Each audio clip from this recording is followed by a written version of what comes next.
स्वागत है आप सभी बच्चों का आज फिर से मेरे साथ रीजनिंग के प्रीवियस ईयर क्वेश्चन के मिक्स सेशन नंबर 5 में। आज आप सभी मेरे साथ 30 प्रश्नों को हल करने का प्रयास करेंगे।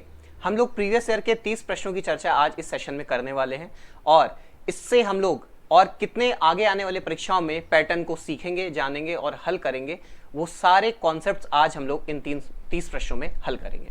तो ज़्यादा देर ना करते हुए बढ़ते हैं अपने पहले प्रश्न की ओर। पहला एक बहुत ही छोटा सा और सरल सा प्रश्न आपके सामने है। एनालॉगी का ये प्रश्न बोला जा रहा है, रूस का जो संबंध मॉस्को से है, यूक्रेन का वही संबंध किससे होगा। तो बच्चों एक बात बताओ, मालूम है ना रूस की राजधानी क्या है? मॉस्को। तो यूक्रेन की राजधानी क्या है? अरे रोज अभी न्यूज़पेपर तो पढ़ ही रहे हो, तो रूस की राजधानी क्या है बच्चा लोग? यूक्रेन। अगर यहीं पे हमारा प्रश्न होता कि अंकारा किसकी राजधानी है, तो हम लोग जवाब बच्चों क्या देते? तुर्की। इसी प्रकार अगर आपसे बोला जाता कि मिस्क किसकी राजधानी, अच्छा देखो बच्चों लोग गौर करो, मिस्क जो है ना बेलारूस की राजधानी है। किसकी राजधानी है? बेलारूस की। ठीक है, तो अब अगर मुझसे कुछ भी पूछा जाता तो हम लोग डिटेल सॉल्यूशन से हल कर सकते थे। ठीक है, बढ़ते हैं प्रश्न संख्या 2 की ओर। आप लोग के पास ब्लड रिलेशन का बहुत ही छोटा सा प्रश्न आया बच्चों। क्या बोल रहा है? ए बी की इकलौती बहन है। तो बच्चा पार्टी लोग ध्यान दो, यहां पे बोल रहा है ए जो है किसकी बहन है? बी की, और इकलौती बहन है। ठीक है, सी ई का फादर इन लॉ है, तो अभी सी और ई को हम लोग बाद में बना लेंगे। ठीक है, बढ़ते हैं आगे। बोला जा रहा है डी ए की माता जी है। ठीक है, तो डी जो है बच्चा लोग क्या है? ए की माता जी है, तो हम लोग माइनस चिन्ह का प्रयोग कर लेते हैं। ई की शादी डी के इकलौते पुत्र से हुई है। अच्छा एक बात बताओ बच्चों, ए और बी जो है, ए जो है बी की इकलौती बहन है। अब बोला जा रहा है ई की शादी जो है डी के इकलौते पुत्र से, तो मैं कह सकता हूं बी जो है डी का इकलौता पुत्र होगा, और ए और बी जो है ये ब्रदर और सिस्टर होंगे बच्चों, होंगे। बोल रहा है ई की शादी डी के इकलौते पुत्र से हुई है, तो यानी कि ई की शादी किससे हुई होगी बच्चा लोग? डी से। अब डी अगर मेल है तो ई क्या होगा? फीमेल। और ये लोग हस्बैंड वाइफ का रोल प्ले कर रहे होंगे कि नहीं? कर रहे होंगे ना। बढ़ते हैं आगे, देखते हैं क्या कह रहा है। डी जो है ए की माँ है। ठीक है, और एक और जो हम लोग ने छोड़ के आगे बढ़े थे, बोल रहा है सी ए का फादर इन लॉ है, सी ई का फादर इन लॉ है। तो बच्चों एक बात बताओ, फादर इन लॉ का मतलब हम लोग ने ससुर पढ़ा था ना, ये ससुर है। तो अब एक बात बताना, सी जो है ई का फादर इन लॉ है, मतलब ई का जो ससुर है तो वो कौन होगा? सी होगा ना। तो ये दोनों हस्बैंड वाइफ होंगे। अगर डी यहां पे फीमेल है तो सी क्या है? मेल। तो मैं कह सकता हूं बी के पिताजी कौन है? सी। फिलहाल प्रश्न में आपसे क्या कह रहा है? ई ए से किस प्रकार संबंधित है। तुम बच्चों गौर करो, ए और बी ये भाई बहन है, और बी की पत्नी है ई, और आपसे पूछ रहा है ई जो है ए से किस प्रकार संबंधित है। तो बच्चों ई जो है ए की भाभी हुई ना, ई जो है ए की भाभी है। लेकिन अब इस प्रकार का तो कोई विकल्प है नहीं, तो एक और आपके पास विकल्प है क्या? Sister in law. ठीक है, भाभी को सिस्टर इन लॉ भी बोलते हैं ना, तो कौन सा विकल्प सही होगा? ए। बढ़ते हैं प्रश्न संख्या 3 की ओर। घड़ी का एक बहुत ही शानदार सा और प्यारा सा कॉन्सेप्ट आपके सामने है। पूछा जा रहा है 3:40 पर घंटे की सुई और मिनट की सुई के मध्य कितने अंश का कोण होगा। तो सभी बच्चों लोग देखो, सभी लोग फटाफट यहां पे फॉर्मूला बता दो। क्या होता है? 11/2m बराबर 30h प्लस माइनस क्या होता है बच्चों? थीटा। m किसको बताता है? मिनट को। और h किसको बताता है बच्चों? घंटे को। और थीटा किसको बताता है? कोण को, जो हम लोग को अभी ज्ञात करना है। तो बच्चों एक बात बताओ, पहले 3:40 पे ये 3 क्या है? ये घंटे की सुई पे होगी। ये 40 क्या है? ये मिनट की सुई की चर्चा कर रहा है अभी। तो मैं कह सकता हूं 11/2 m की जगह बच्चा लोग मैं क्या रख दूंगा? 40। और 30 h की जगह बच्चों मैं क्या रख दूंगा? 3। और थीटा मुझे ज्ञात करना है। यहां पे मैं 30 गुणे 3 करूंगा तो बच्चों लोग क्या जवाब आएगा? 90। और 2 से ये 40 को आप काट देंगे तो बच्चों क्या जवाब आ जाएगा? 220। और यहां पे थीटा आपको बच्चों ज्ञात करना है, तो थीटा का मान क्या आ जाएगा? जैसे ही आप 220 में 90 अंश को घटा देंगे तो जवाब बच्चों क्या आ जाएगा? घटाओ फटाफट। 22 में जैसे ही 9 चला जाता है, क्या आ जाता है बच्चों? 130। तो मैं कह सकता हूं थीटा का मान क्या है? 130। तो कौन सा विकल्प सही है? विकल्प नंबर सी। बढ़ते हैं प्रश्न संख्या चौथे की ओर। पुनः घड़ी का एक प्रश्न कह रहा है 12 घंटे में घड़ी की दोनों सुइयों के मध्य कितनी बार 90 अंश का कोण बनेगा? तो बच्चों फटाफट एक बार बताओ, एक घंटे में 90 अंश कितने बार बनता है? 2 बार बनता है, ठीक है। लेकिन 12 घंटे में यही कितने बार बनता है? एक घंटे में 2 बार, तो 12 में 24 बनना चाहिए, लेकिन 24 नहीं बनता है। कितना बनता है? 22 बार, ठीक है। और इसी प्रकार एक पूरे दिन यानी कि 24 घंटे में कितनी बार बनता है? फटाफट बोलो, फटाफट, कितनी बार बनता है? 44 बार। तो ये सारे प्रश्न आपने आसानी से हल किए हैं, पढ़े हैं। अब गौर करिए, ये ऐसा क्यों होता है? तो आपको टाइमिंग भी मालूम है कि 2 बजे से 4 बजे के मध्य यहां पे समकोण 4 बार ना बन के कितने बार बनता है? 3 बार। और इसी तरह शाम के 8 से 10 के मध्य यहां पर भी समकोण कितने बार बनता है? 3 बार। जिस वजह से 12 घंटे में कितने बार समकोण बनते हैं? 22 बार। तो इस प्रश्न का सही उत्तर मित्र क्या होगा? डी, ठीक है। बढ़ते हैं प्रश्न संख्या 5 की ओर। ब्लड रिलेशन का बहुत ही खूबसूरत सा एक प्रश्न है। जेल वार्डन के परीक्षा में इस तरह के प्रश्नों का बहुत ही ज्यादा उल्लेख था। यहां पे आपसे बोला जा रहा है P स्टार Q का मतलब P Q का पिता है और P प्लस Q का मतलब P Q का बेटा है। प्रत्येक चिन्ह का यहाँ पे एक यूनिक मतलब है। हम लोग यहाँ पे सभी विकल्पों को ना लेके मैं यहाँ पे डी विकल्प के साथ आगे कैरी ऑन कर रहा हूं। मित्र यहाँ पे क्या बोल रहा है? C star D and E minus F plus H। तो बच्चों यहाँ पे गौर करो, P स्टार Q का मतलब था P Q का पिता है, तो C स्टार D का मतलब क्या होगा? C पिता होगा किसका? D का। D एंड E का क्या मतलब है? तो देखते हैं। P एंड Q का मतलब था P Q की बहन है, तो D एंड E का मतलब होगा D बहन है बच्चों किसकी? E की। आगे बढ़ते हैं। E माइनस F दे रहा है, तो P माइनस Q का मतलब क्या दे रहा है? P माइनस Q का मतलब है P Q का भाई है, तो E माइनस F का मतलब क्या होगा? E भाई होगा बच्चों किसका? F का। और आगे यहां पे प्लस के चिन्ह का उल्लेख है, तो प्लस को ढूंढ लेते हैं हम लोग। यहां पे P प्लस Q का मतलब है P Q का बेटा है, तो F प्लस H का मतलब F बेटा है बच्चों किसका? H का। तो अब यहां पे ध्यान दो, प्रश्न आपसे पूछ रहा है कि निम्नलिखित में से कौन सा समीकरण यहां दर्शाता है कि C H का पति है? C जो है H का पति है। तो ध्यान दीजिए, ये सब कुछ बनाने के बाद आप कह सकते हो C और H इनके बच्चे ही तो हैं, D E और F। C अगर मेल है तो H क्या होगी? फीमेल। और यही तो आपसे कह रहा है C H का पति है। कौन से ऑप्शन से पता चलेगा? ऑप्शन नंबर डी से। अब आप सभी को यह समझ में आ रहा होगा कि सर आपने ये कैसे कर लिया, इतनी जल्दी आपने कैसे हल कर लिया, या आपने डी ही ऑप्शन क्यों उठाया? तो बच्चों ये सब मैंने पहले चर्चा किया हुआ है क्लास में। जैसे आपको मैंने बताया था, अगर सी और एच की अगर बात कर रहे हैं, इनका अगर पति पत्नी आपको रिलेशन फाइंड आउट करना है, तो सबसे पहले आपको यह ढूंढना होगा, उन चिन्हों के पास जाना होगा जो इससे एक पीढ़ी ऊपर जा रहे हो, तो हम उसको आसानी से ढूंढते हैं, जिस प्रकार से मैंने डी को फाइंड आउट किया है। ठीक है, तो बढ़ते हैं प्रश्न संख्या 6 की ओर। पुनः रक्त संबंध का एक प्रश्न आपके सामने है। कह रहा है एक तस्वीर की ओर इशारा करते हुए सचिन ने कहा। तो बच्चों सचिन क्या कह रहा है? क्या कर रहा है सचिन? एक तस्वीर की ओर इशारा कर रहा है। ठीक है, सचिन ने एक तस्वीर की ओर इशारा किया, और इशारा करते हुए बच्चों क्या कह रहा है? देखते हैं क्या कह रहा है। कह रहा होगा कुछ भी। सचिन ने कहा कि वो कौन? ये तस्वीर, वो मेरे पिता की बहन, मतलब सचिन के पिता और सचिन के पिता की बहन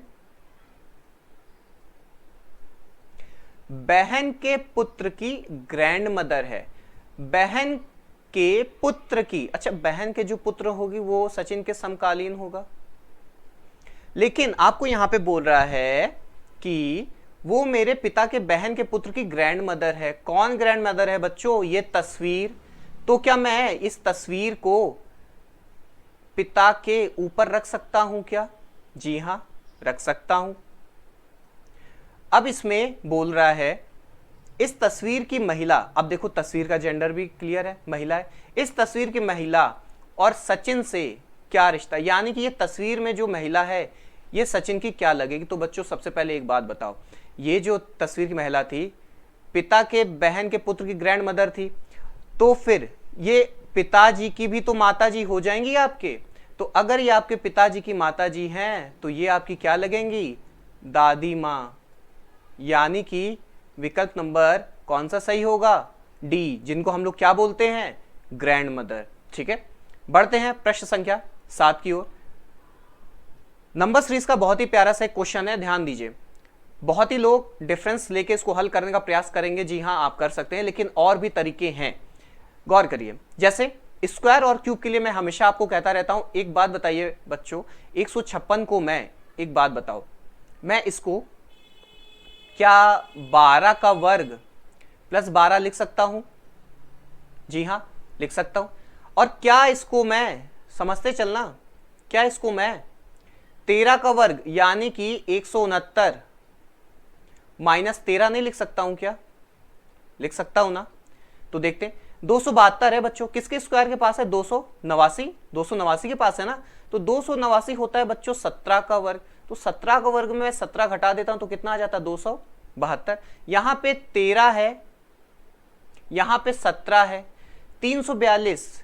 इसके आसपास कोई स्क्वायर है बच्चों, ढूंढो फटाफट ढूंढो। यहां पे आपने 13 किया है, यहां पे 17 किया है, तो हाँ 361 होता है, किसका, 19 का। तो 19 के वर्ग में अगर मैं 19 घटा देता हूं तो कितना जवाब आ जाता है, 342। अब इन अंकों को आप अच्छे से देखिए, 19, 17 और 13, ये तीनों अंक कैसे हैं, कैसे हैं, अभाज्य अंक है ना, बताओ हाँ या ना बोलो जल्दी, अभाज्य है ना, ये सारे अभाज्य हैं। 13 के बाद 17 अभाज्य आया, 17 के बाद 19वां अभाज्य आया, तो 19 के बाद अगला अभाज्य संख्या क्या होगा, 23, और उसका वर्ग। यहां पे ध्यान दो, किसको घटा रहे हैं, अभाज्य संख्या का वर्ग करके उसी संख्या को घटा रहे हैं, तो 23 का वर्ग करके 23 घटा देना है। तो 23 का वर्ग कितना है बच्चों, 529, और इसमें हम लोग 23 को कम कर देंगे तो कितना जवाब आ जाएगा बच्चों, यहां पे 506। तो विकल्प कौन सा सही हो जाएगा हमारा, विकल्प नंबर ए। बढ़ते हैं अगले प्रश्न की ओर। पुनः नंबर सीरीज का एक प्रश्न आया है, ध्यान दो, इसका मैं अंतर ले लूं, आसपास नंबर है ना, अंतर लेके चल सकते हैं। तो यहां पे बच्चों अंतर आएगा आपका 64, यहां पे फिर से मैं अंतर ले लूं तो 6 में 4 गया 2 और 35 में 28 गया 7। तो बच्चों एक बात बताओ, यहां पे सब सीरीज एक और बनी तो अंतर कितना आ गया, 8। यहां पे आगे मैं अगर लेना चाहूं, मैं फिर से कह सकता हूं प्लस 8 का अंतर हो सकता है। तो 72 में जैसे मैं 8 जोड़ दूंगा कितना आ जाएगा बच्चों, 80। यानी कि 356 में 80 जोड़ना है, तो 356 में मैं अगर 80 जोड़ देता हूं तो कितना आ जाएगा, 436। क्या विकल्प में है, जी हां। तो कौन सा विकल्प सही होगा, विकल्प नंबर बी। बढ़ते हैं प्रश्न संख्या 9 की ओर। बहुत ही प्यारा सा और सुंदर सा प्रश्न है आपके सामने और प्रीवियस ईयर यूपी पुलिस का है। 13, 4, 26, 8, 52, 7, 104 और क्वेश्चन मार्क। बच्चों एक बात बताओ, ये जो 13 है, 13, इसको अगर मैं दो भागों में बांट दूं और इस प्रकार लिख दूं 1 + 3, तो इसका योग कितना हो जाएगा बच्चों, 4। तो मैं कह सकता हूं ये 13 को दो भागों में बांटा गया है और इसका योग आगे लिख दिया। इंक चेंज कर लेते हैं, ये सब पीले पीले हैं, लाल ले लेते हैं, ठीक है। तो एक बात बताओ, ये जो 6 और 2 है, 6 और 2 का योग कितना हो गया, 8।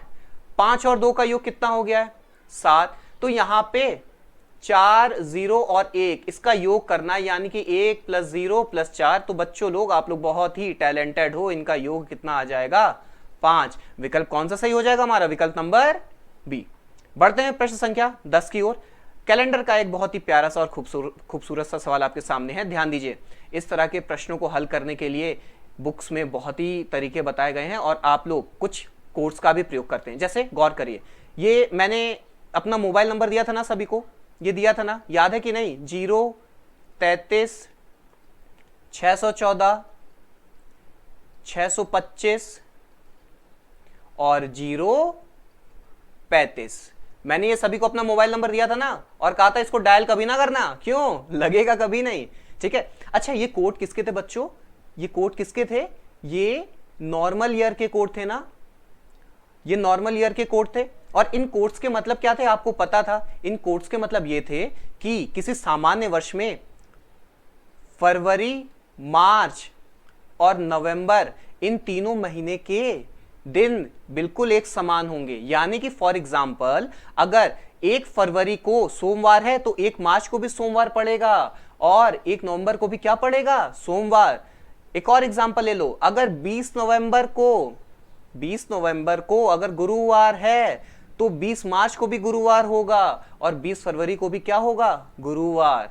ये चलता है आपका एक कॉन्सेप्ट। तो नॉर्मल ईयर में बच्चों 0, 33, 614, 625, 035 काम करता है, लेकिन लीप वर्ष में हम लोग क्या कर देते हैं, इसी 0 को चेंज करके 6 कर दिया जाता है और ये फरवरी वाला 3 को चेंज करके क्या कर देते हैं, 2, और बाकी सभी इसी तरह आगे अनुसरण करते रहते हैं।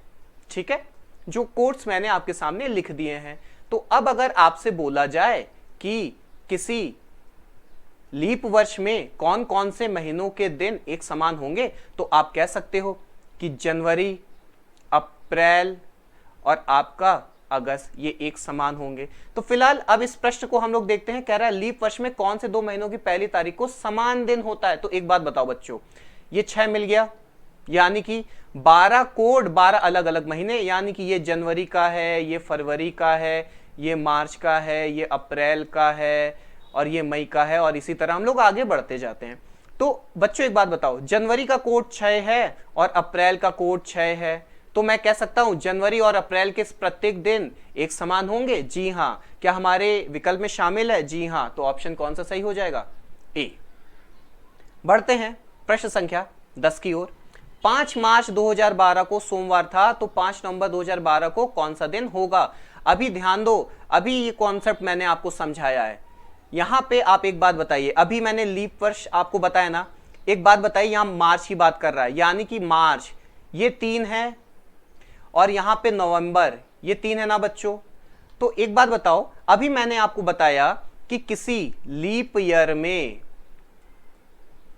आपको मार्च और नवंबर इनके दिन जो हैं इक्वल होंगे। तो बच्चों एक बात बताओ, 5 मार्च 2012 को अगर मंडे है तो क्या 5 नवंबर 2012 को भी सोमवार नहीं होगा? क्या होगा? अभी मैंने पीछे कॉन्सेप्ट बताया कि किसी लीप वर्ष में जब ये दिन मैच करते हैं तो प्रत्येक दिन को आप मैच कर सकते हो।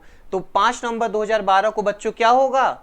सोमवार। अब इसके अन्य तरीके भी हैं, जैसे आप लोग अतिरिक्त दिन लेकर कर सकते हो। तो 5 मार्च 2012 को सोमवार था, तो मार्च में अब 31 का होता है, 31 में आप 5 कम करेंगे, 26 दिन, अतिरिक्त दिन आपका 5 निकलेगा। तो ये मेथड भी आपके पास है, लेकिन गौर करिए हम लोग को स्मार्टली वर्क करना होता है। ये कुछ चीजें अगर आप याद रखेंगे तो प्रश्नों को आप ओरली मौखिक हल कर सकते हैं। ठीक है, तो इसका उत्तर है सोमवार। बढ़ते हैं अब हम अपने प्रश्न संख्या 12वीं की ओर। पुनः नंबर सीरीज का एक छोटा सा प्रश्न आपके सामने है, बहुत ही प्यारा सा। सी का कोड बच्चों क्या है? 3। ई का कोड बच्चा लोग क्या है? 5। जी का कोड क्या है बच्चों? 7। के का कोड क्या है बच्चों? 11। और एम का कोड क्या है बच्चों? 13। तो एक बात बताओ मित्रों, यहाँ पे सब कोड्स को देखो, 3, 5, 7, 11 और 13, क्या ये सभी अभाज्य नहीं है? क्या अभाज्य है ना? देखो बहुत ध्यान से समझना, सब अभाज्य है ना। तो 13 के बाद अगला अभाज्य आने वाला कौन सा है? 17। और 17 कोड किसका है बच्चों? क्यू का। तो कौन सा विकल्प सही होगा? विकल्प नंबर बी।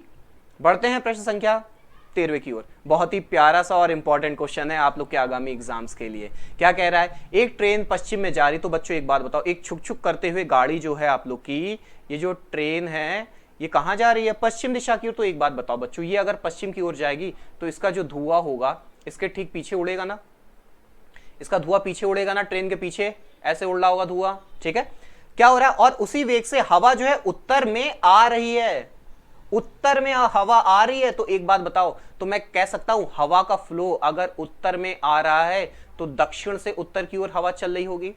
हवा का फ्लो मतलब आपके इस डायरेक्शन में होगा कि नहीं? अब एक बात बताओ, ट्रेन आगे चल रही है, सब लोग ने फिजिक्स पढ़ा है ना, ट्रेन आगे चल रही है तो धुआं तो पीछे जाएगा ही, लेकिन हवा अब जो है हवा दक्षिण दिशा से आ रही है। और प्रश्न में क्या कह रहा है? हवा उत्तर में आ रही है, यानी कि दक्षिण दिशा से आ रही है ना।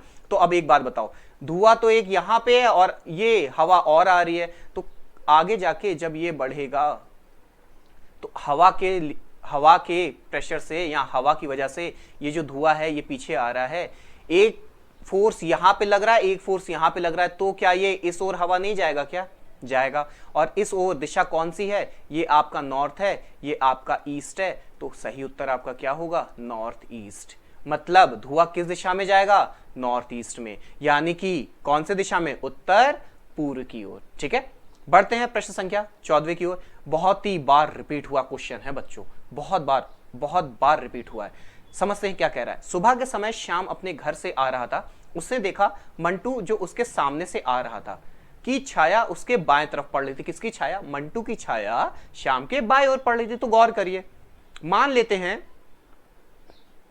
थोड़ी देर के लिए ये श्याम है और मंटू अपने घर से इस ओर आ रहा होगा।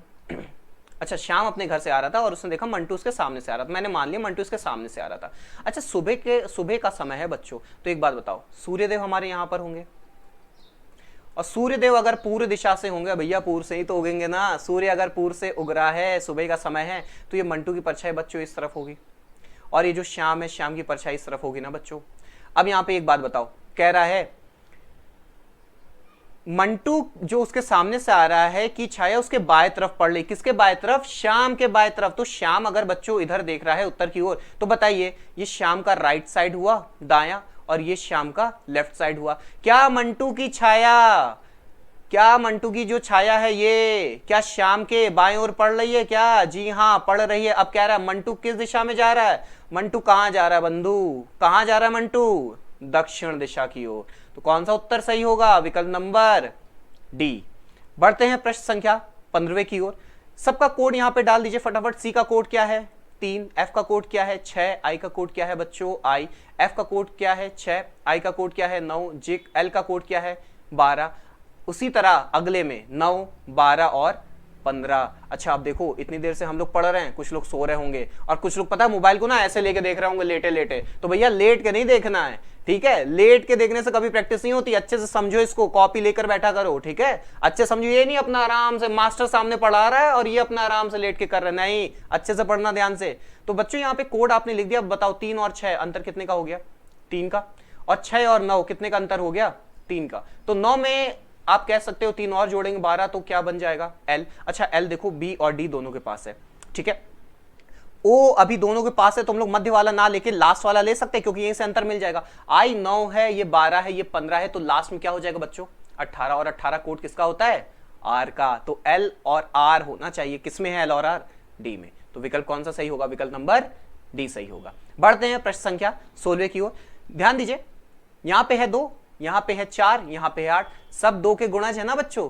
2 दूना 4, 4 दूना कितना हो गया? 8। तो 8 दूना कितना हो जाएगा? 16। तो 16 देखो किस में आ रहा है? अच्छा, 16 तो बच्चों सभी में आ रहा है, तो यहां पे अंतर इनसे पड़ रहा होगा। गौर करते हैं क्या हो रहा है? ए, बी और सी, डी, ई और एफ और जी, एच और आई। क्या मैं कह सकता हूं ये 3 के ग्रुप में है और क्रम में चल रहे हैं, यानी कि A B C D E F G H I. तो आगे क्या आने वाला है? क्या आने वाला है जल्दी बताओ? जी एच आई आ चुका है, क्या आएगा? जे के और एल, यही तो आने वाला है। तो जे के एल किस में है बच्चों? जल्दी बताओ, जे के एल किस में है? बी में। तो कौन सा विकल्प सही हो जाएगा? विकल्प नंबर बी सही हो जाएगा, ठीक है? बढ़ते हैं प्रश्न संख्या 17 की ओर। देखो कितना अच्छा प्रश्न आया है। क्या कह रहा है? उल्लू हु हु। तो उल्लू कैसी आवाज निकालता है? Who who. कैसे निकालता है? Who who. अब ये मत कहना भैया आप उल्लू हो, आप हु करके निकाल रहे हो आवाज। अरे बच्चों, हम बताने के लिए निकाल रहे हैं, ठीक है? उल्लू कैसी आवाज निकालता है? हु हु की। तो बकरी कैसी आवाज निकालता है बच्चों? सभी क्या बकरी होगी ना? दहाड़ती क्या बकरी तुम्हारी? नहीं, बकरी क्या करती है? मिमियाना। अच्छा, दहाड़ना अगर बोला जाता तो शेर, काका अगर बोला जाता तो कौवा, और धड़कना बोला जाता तो भाई साहब ये तो आपका दिल ही धड़कता है, वो भी किसी और के लिए, ठीक है? चलिए बढ़ते हैं प्रश्न संख्या 18 की ओर। बोला जा रहा है आदमी अनुपात जीवनी, यानी कि किसी व्यक्ति का जीवनी लिखा जाता है, उसी प्रकार राष्ट्र का क्या होता है भाई? राष्ट्र का इतिहास होता है, ठीक है? भूगोल किसी स्थान या उसके मौसम से संबंधित कोई विषय है। नेता और लोग की तो हम चर्चा ही नहीं करते हैं, ठीक है? फिलहाल राष्ट्र का सही विकल्प क्या है बच्चों? इतिहास। बढ़ते हैं प्रश्न संख्या 19 की ओर। देखो बहुत ही प्यारा सा प्रश्न आया है यहां पे। इस प्रकार के प्रश्न कभी भी आपके पास आए, मतलब कैसे, गौर करो। यहाँ पे कितने अक्षर हैं, 2 3 4 5 और 6, और यहाँ पर कितने हैं बच्चों, 12। यहाँ पे अक्षर हैं 6 और यहाँ पे अक्षर कितने हैं, 12। तो देखो चुप्पे चुप्पे बता दे रहे हैं, ऐसा प्रश्न आ जाए तो क्या करना। यहाँ पे अगर इस तरह का प्रश्न आए तो यहाँ पे A और C है, मैं कह सकता हूँ इसके बीच में क्या लिखा होगा, B लिखा होगा। T और V लिखा है तो इसके बीच में क्या होगा, T के बाद क्या आता है, T के बाद U और उसके बाद V, ठीक है। अच्छा B और D है तो B के बाद क्या आता है बच्चों, C। J के बाद, और यहाँ पे गौर करो, यहाँ पे J के बाद क्या आता है, K। D और F है तो D के बाद क्या आता है, E, और S के बाद क्या आता है, T। तो मैं कह सकता हूँ B U C K E T इनके मध्य में आने वाले अक्षर हैं जो यहाँ पे लिखे हैं। तो ये बोनस जो है ये किनके मध्य में आएगा, तो एक बात बताओ, B किसके मध्य में आएगा बच्चों, A और C के मध्य में आएगा। O किसके मध्य में आएगा, N और P के मध्य में। तो A C N P किसी में है क्या, A C N P, जी हाँ, कौन से विकल्प में, विकल्प नंबर C। देखो कितना छोटा छोटा सा प्रश्न है, बिल्कुल सरल हलवा में करके निकल लियो, ठीक है। बढ़ते हैं प्रश्न संख्या 20 की ओर, ठीक है। मुंबई अनुपात LTLAZH आपको बोल रहा है, तो मुंबई कोड डालो बच्चा लोग फटाफट, 13 21 13 2 1 और 9। अच्छा यहाँ पे आ जाओ जल्दी, 12 20 12 1 26 और 8। तो एक बात बताओ बच्चों, यहाँ पे 13 से 12 हो रहा है, मैं कह सकता हूँ कितनी कमी हो रही है, -1 की। 21 से 20 हो रहा है, कितनी कमी हो, -1। 13 से 12 -1, 2 से 1 -1, और 1 से 26 -1, और 9 से 8 -1। मैं कह सकता हूँ सभी में कितनी कमी हो रही है, -1 की। सर जी इतना हलवा आता है क्या, हाँ बच्चों इतना हलवा आता है, लेकिन फिर भी हम लोग एग्जाम प्रेशर में गलत करके आते हैं, ठीक है। बढ़ते हैं आगे, यहाँ पे क्या है, 4 5 12 8 और 9। तो बच्चों एक बात बताओ, यहाँ पे 4 से 1 कम करोगे क्या आएगा, 3 C। 5 से 1 कम करो क्या आएगा, 4 D। 12 से 1 कम करो क्या आएगा, 11 C D और K। देखो C D K किसी में है क्या, हाँ अभी A और C दोनों में ही चल रहा है। तो 8 के बाद क्या आएगा यहाँ पे, 7। 7 किसका होता है, G। C D K और G किसी में है, जी हाँ, अंत तक जाना पड़ेगा। 9 में से 1 गया 8, तो यहाँ पे आएगा H। तो C D K G H, देखो देखो ढूंढो जल्दी कहाँ है, C D K G और H, कौन सा विकल्प, विकल्प नंबर G। अच्छा तुम लोग बोर तो नहीं हो जा रहे हो कि भैया पढ़ाए जा रहे हैं हम बोर हो जा रहे हैं। भैया जो लोग बोर हो रहे हैं, एक बात समझो, बोर नहीं होना है, पढ़ना है लग के, तभी सिलेक्शन मिलता है। आ जाओ क्वेश्चन नंबर 21 में। नंबर सीरीज का देखो कितना अच्छा और सुंदर सा प्रश्न आया, 6 अनुपात कितना है, 96। अच्छा कुछ लोग सो तो नहीं गए भैया, जो लोग सो गए जग जाओ, ये आसान से प्रश्न है, हल करना है जल्दी। अंतर बताओ इसका क्या होगा, 6 और 96। मैं कह सकता हूं बच्चों अंतर कितने का है, 90 का। 96 और 196 कितने का अंतर है बच्चों, 100 का। और इसी प्रकार 96 और 306 में कितने का अंतर है बच्चा लोग, 110 का। तो कहो भैया ये तो हलवा है, भैया हलवा ही दिया था, 10-10 का अंतर है, परीक्षा में हलवा ही आता है। लेकिन हम लोग क्या करते हैं, गौर करो, परीक्षा में आजकल टफ तो आ रहा है, लेकिन पता है टफ के चक्कर में हम लोग सरल वाले जो कॉन्सेप्ट है उनको भूल जा रहे हैं। वो आना भी आवश्यक है, उनको नहीं भूलना है, ठीक है, कि कठिन के चक्कर में अपना बेस ही भूल जा रहे हैं। तो एक बात बताओ, 10-10 का अंतर है सभी में, तो 110 में 10 का अंतर होगा तो कितना हो जाएगा, 120। तो 306 में 120 जोड़ दोगे तो कितना आ जाएगा बच्चों, 426। है क्या विकल्प, है, हाँ कौन सा, बी नंबर। बढ़ते हैं प्रश्न संख्या 22 की ओर। अब देखो यूपी पुलिस 2018 का क्वेश्चन आ गया तुम्हारे सामने। क्या हो रहा है, 11 के बाद 12 है। एक बात बताओ, 11 और 12 को मैं टोटल कर दूं तो कितना बन जाता है, 23, आगे लिखा है। इसी प्रकार 23 और 12 को मैं टोटल करता हूं तो कितना बन जाता है, 35। इसी प्रकार 35 और 23 को जोड़ देता हूं कितना बन जाता है, 58। और इसी प्रकार 58 और 35 को अगर मैं जोड़ दूं, यानी कि 8 5 13 का 3 हासिल लगाया, 1 5 और 1 6 3 9, तो जवाब क्या आएगा, 93। बहुत लोग लास्ट टाइम छोड़ के आए थे। इस क्वेश्चन को आसानी से समझ लेना, अंतर लेने से नहीं हल होगा अगर आप करोगे तो। क्या हो रहा है, इन आमने सामने का टोटल हो रहा है और इसका रिजल्ट कहां लिखा है, ठीक सामने। बढ़ते हैं प्रश्न संख्या 23 की ओर। अब गौर करो, क्वेश्चन मार्क यहां पे लग गया बच्चा लोग। तो यहां पे हम लोग हल करते हैं, यहां पे 16 हो गया है, यहां पे 15, एल का कोड 12, आई का 9, सी का 3 और ई का 5। मालूम है ना सभी को, एस का 19, आर का 18, ओ का 15, एल का 12, एफ का 6 और एच का 8। तो एक बात बताओ बच्चों, 16 से 19 कितने की वृद्धि, +3 की। 15 से 18 +3, 12 से 15 +3, 9 से 12 प्लस 3, 3 से 6 प्लस 3 और 5 से 8 प्लस 3, तो आप कह सकते हो सभी में कितने की वृद्धि हो रही है, प्लस 3 की।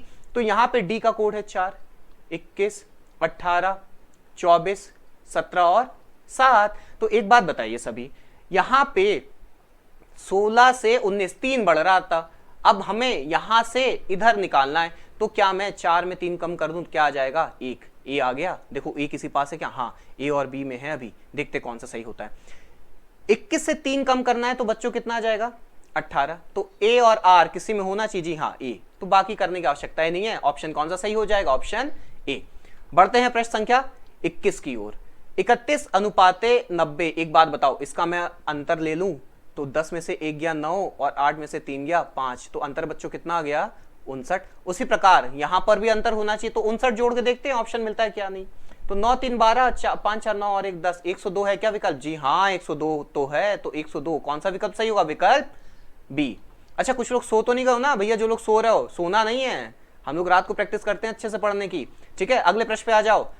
बंधु क्या कह रहा है यहाँ पे, बच्चों गौर करो, 14 से 9, एक बात बताओ, अगर मैं 14 से 9 बन सकता हूं तो क्या मैं 9 से 14 नहीं बन सकता हूं, क्या बन सकता हूं ना। 9 से 14 अगर मुझे बनना है तो इस डायरेक्शन में कह सकता हूं 9 दूना कितना होता है 18, 14 बनना है, कितना कम कर दूं 4, तो बच्चों कितना जवाब आ जाएगा 14। तो यहाँ पे 26 लिखा है, 15 का गुणा कर लो, मैं 15 से चेक कर लो, मैं कह सकता हूं 15 दूना बच्चा कितना है 30, और इस 30 में 4 कम कर दें तो कितना जवाब आ जाएगा 26 जो लिखा है। तो कौन सा विकल्प सही हुआ, कौन सा सही हुआ बताओ जल्दी, सी, ठीक है। बढ़ते हैं प्रश्न संख्या 26 की ओर, ठीक है, बहुत जल्दी अभी खत्म होने वाला है, परेशान ना हो, बस 30 प्रश्नों का सेट है। कह रहा है दिए गए विकल्पों में कौन सा विकल्प इस सेट के नियम को अनुसरण करता है। तो गौर करिए, ये जो सेट दिया गया ना बच्चों, इसमें कोई लॉजिक या पैटर्न चल रहा होगा, ठीक है, और इसी लॉजिक या पैटर्न को हमें इस 4 ऑप्शन में ढूंढना है कि किस में लग रहा है। तो एक बात बताओ, 14 और 23 अंतर कितने का बच्चा लोग, 9 का। 23 और 32 यहां पे अंतर कितने का है, 9 का। तो यानी कि हमें अंक ऐसे ढूंढने हैं जिसमें इक्वल आप लोग को डिफरेंस दिया गया हो। तो विकल्प नंबर यहां पे डी को देखो जल्दी, 12 और 21 कितने का अंतर है बच्चों, 9, और 21 और 30 कितने का अंतर है, जल्दी बताओ जल्दी, 9, तो कौन सा विकल्प सही हो गया, डी नंबर। इस 27वें प्रश्न को क्या हो रहा है बच्चा लोग, इसमें 32, 24 और 8। तो गौर करो, मैं इसमें अगर अंतर लेता हूं तो मैं क्या कहूंगा, 32 और 24 बच्चा लोग कितने का अंतर है, 8 का। और इसी प्रकार 24 और 8 कितने का अंतर है यहाँ पे, 16 का। तो मतलब 8 और 16 की कमी हो रही है। तो अब ध्यान दो, कौन सा विकल्प में लग रहा है मुझे, मैं सी को चेक करना चाहूंगा।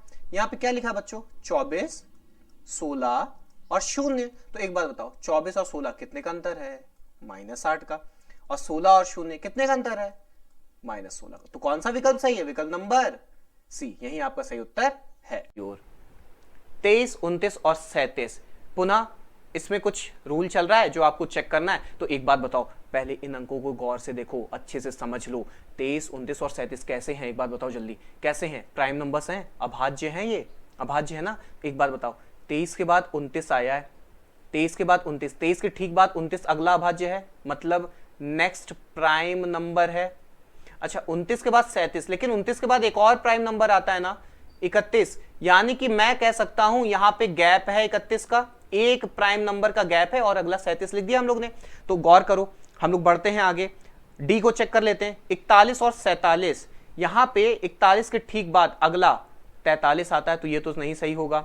सी को चेक कर लो, 31 के बाद आने वाला अगला प्राइम नंबर 37 है, ठीक है, और तो कोई प्राइम नंबर नहीं है। प्राइम नंबर मतलब अभाज्य संख्या ऐसे संख्या जो या तो स्वयं से कटे या 1 से कटे। तो यहाँ पे 23 के बाद जैसे 29 आ रहा था, वैसे 31 के बाद क्या आ रहा है, 37। अच्छा अब गौर करो, यहाँ पे 37 था लेकिन यहाँ पे 49 है, तो ये तो नहीं होगा, अभाज्य संख्या तो नहीं है, ये विकल्प भी आपका गया। बढ़ते हैं विकल्प नंबर बी की ओर, 17 के बाद 21। अच्छा यहाँ पे क्या हो रहा था, नेक्स्ट आना चाहिए, ठीक, तो 17 के बाद एक प्राइम नंबर 19 है, तो ये तो लगेगा नहीं। अब आ जाते हैं ऑप्शन ए के पास, 13 के बाद 15 है, क्या 13 के ठीक बाद 15 आता है एक नेक्स्ट प्राइम नंबर, जी हाँ आता है। और क्या 15 के बाद कोई प्राइम नंबर का गैप है, जी हाँ एक प्राइम नंबर का गैप है बच्चों। तो कौन सा विकल्प सही होगा आपका, विकल्प नंबर ए। अब देखो देखते देखते 28 क्वेश्चन ना कितनी जल्दी हल हो गए आप लोग द्वारा। चलो बढ़ते हैं आगे, 29वां प्रश्न, बहुत ही सरल सा पैटर्न है आप लोग के पास। अब गौर करो, रिपीटेड सीरीज का प्रश्न है, मैंने यहाँ पे हर बार आप लोग को बताया है क्या करना है, इसमें हमें इसको काउंट कर लेना है। तो 1 2 3 4 5 6 7 8 9 10 11 और 12 है, 12 बॉक्सेस हैं। इसके ग्रुपिंग हम लोग करते हैं। ग्रुपिंग या तो आप 4 में करते हो या 3 में करते हो, और एक और आप जानते हो या तो मैं 6 में कर सकता हूं। तो इसमें मैं अभी के लिए 6 का ग्रुप बना दूं। ये 3 2 5, अरे 5 नहीं, ये तो गलत हो गया। इसको इरेजर है क्या हमारे पास? इरेजर है, हाँ इसको इरेज करो, इसको इरेज करो। अब हम लोग बढ़ते हैं फटाक से। 6 का हमें ग्रुप चाहिए, तो 6 का जब हम लोग इसमें ग्रुप करने जा रहे हैं तो बच्चों हम लोग क्या करेंगे? ये मैंने 6 का ग्रुपिंग कर दिया, तो लास्ट में देखो क्या है, बी ए, बी और बी है। तो एक बात बताओ, यहां पे अगर मैं बी ए और 2 बी अगर मैं भर दूं तो क्या नहीं सेट हो जा रहा है? हो जा रहा है। अच्छा, इस बी के पहले क्या लिखा? बी और ए लिखा, तो क्या बी और ए यहां पे नहीं आ जाएगा? जी हाँ आ जाएगा। तो चेक कर लो, क्या कहीं ऐसा लिखा है क्या? बी ए, बी और बी और बी, मतलब बी ए ट्रिपल बी होना चाहिए, है क्या? बी ए ट्रिपल बी, कौन सा विकल्प है? ए नंबर।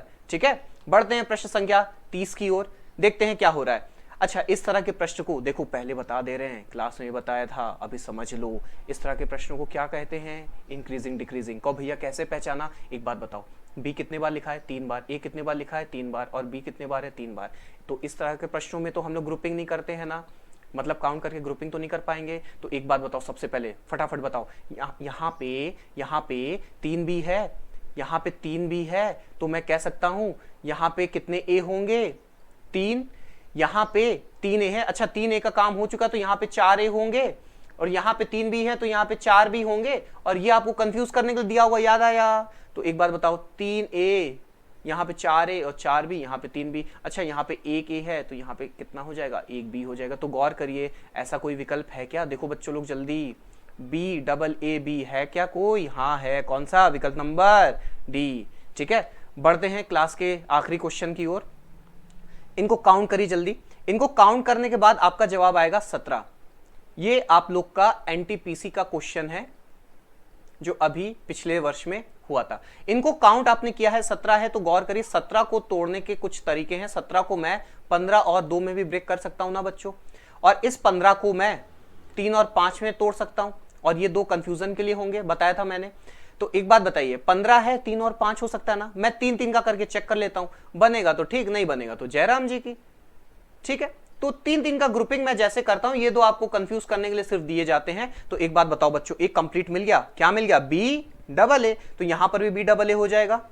और यहां पर एक बात बताओ, यहां पर भी बी डबल ए, ये अल्टरनेट में है, तो मैं कह सकता हूं यहां पर भी बी डबल ए होगा। जी हां होगा।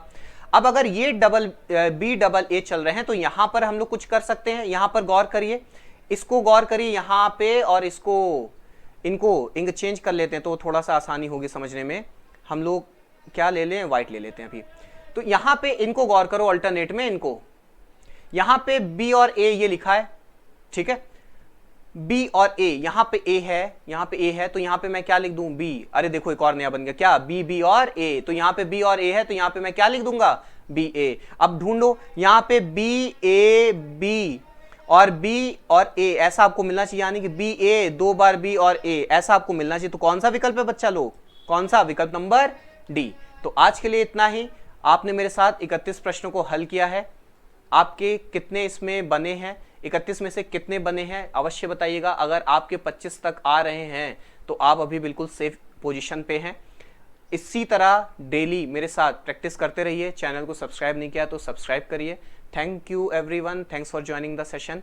जय हिंद, जय भारत। और जो भी टेलीग्राम को ज्वाइन करना चाहते हैं, चैनल का लिंक यहाँ पे दिया गया है। आज के लिए इतना ही, धन्यवाद, थैंक यू सो मच।